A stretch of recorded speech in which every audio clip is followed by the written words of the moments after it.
Vad sa du? Det här. Ljusgrön. Men inte det här. Vad är det för färg då? Inte rösten. Inte ljusgrön? Nej. Milo, vad är det här för färg då? Vad är det för färg, Milo? Vad?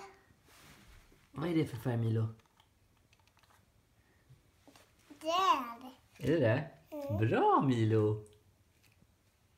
Men jag är inte nöjd. Vem är du då? Filip. Är du Filip? Får jag fråga en till fråga? Är du en liten kille eller en stor kille? En stor kille. En stor kille. Säg hej då till kameran. Hej då. Hej då. Hej då. Hej gumman. Vet du en bokstäver? Vad sa du? Nej, det finns inga bokstäver på pappas tröja. Nej. De är borta.